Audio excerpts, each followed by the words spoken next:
This is like his most favorite day of the year. If you know Andrew, he loves the compendium. So, I feel badly that he can't be here, but I will try to share the compendium information with you. Just so you're aware, when you checked in, you probably saw we have stacks and stacks of this compendium in a hard copy. We'd like you all to take as many as you can home with you so that we don't have to take them back to New Hampshire with us. The great Christmas presents you could wrap up. And then also there are USB drives up at the registration that have not only this compendium, but past year's compendiums loaded onto them, as well as all the presentations from today. So you're welcome to take those as well.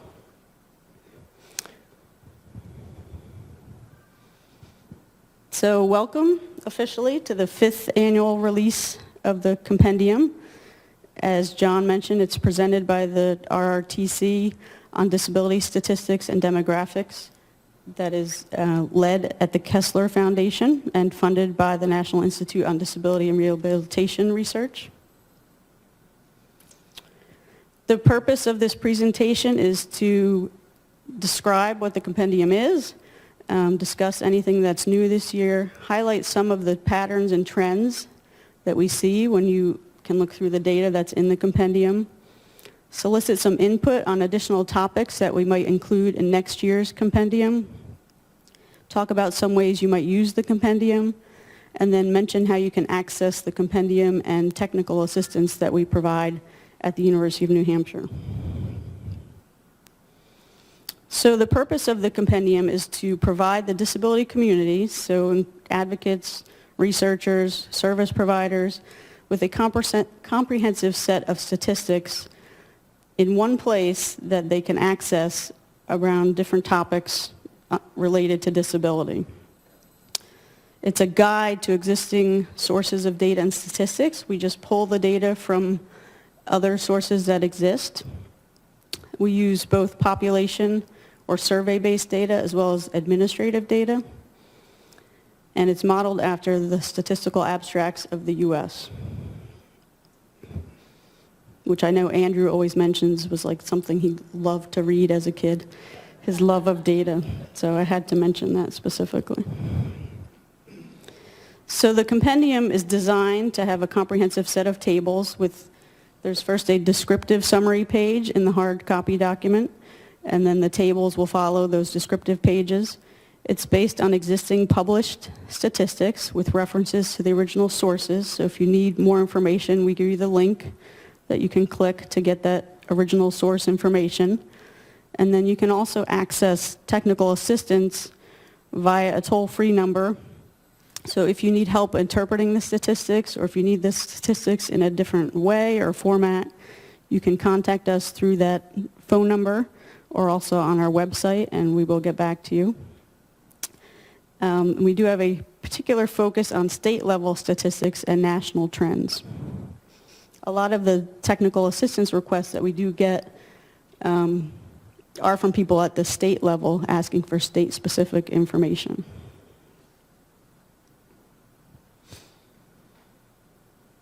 So the current compendium includes the topics that are listed on this slide: population size and prevalence of persons with disabilities, employment, poverty and wages, salary, veteran statistics, health insurance coverage, health behaviors, other health statistics. We use administrative data to provide information on the supplemental security income, Social Security disability insurance, Medicare and Medicaid.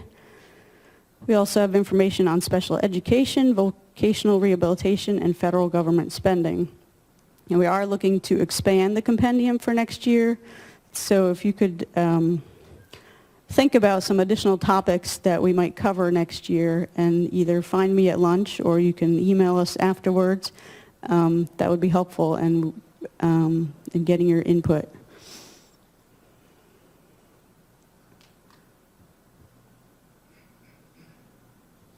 There are a couple of cautions we like to mention when people grab the compendium and zero in on one statistic, is that you need to pay attention that the data come from different sources that have different methods of identifying people with disabilities. Some may use a work limitation question. Some may use a series of 6 different questions that look at different limitations, for example. So we do include a glossary in the compendium that has the definitions of all of the terms that are used in the tables. Similarly, with employment and unemployment, those can be defined in slightly different ways. And again, you should check the glossary if you're trying to interpret, or contact us for technical assistance. So next, I just wanted to provide some basic statistics from this year's compendium, just to set the stage for the rest of the morning. So this slide shows the number of people with disabilities in the U.S. is 38.4 million, or 12.3% of the population. And this is based on identifying people with a disability as someone that has either a seeing, hearing, cognitive, ambulatory, self-care, or independent living limitation.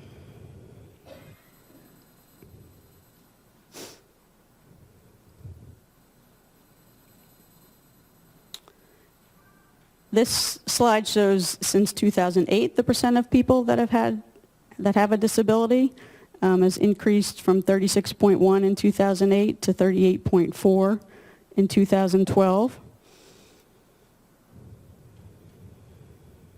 But the actual percent of the population has stayed fairly steady from 12.1 to 12.2. So even though the actual raw number has increased, the percentage is similar.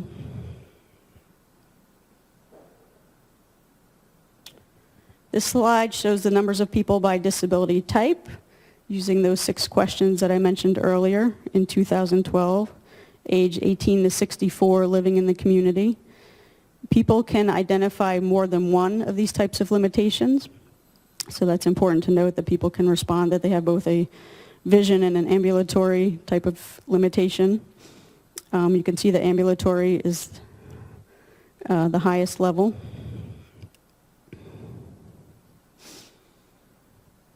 Something our office spends a lot of time working on is employment statistics for people with disabilities.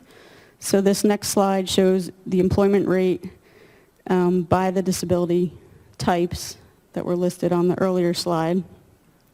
The employment rate is people that worked over those that are in the labor force. You can see that it's highest for people with a hearing limitation at 49%. But lowest for people that have a self-care or independent living limitation, 15%. And all of that's compared to people with no disability that have an employment rate of around 74%.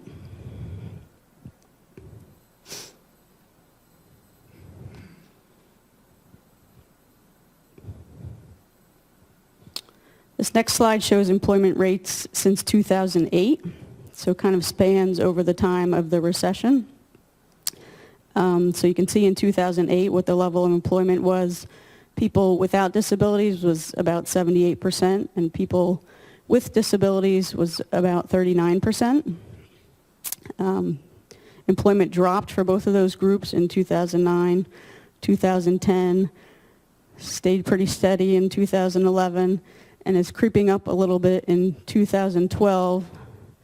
A little bit more so for people without disabilities.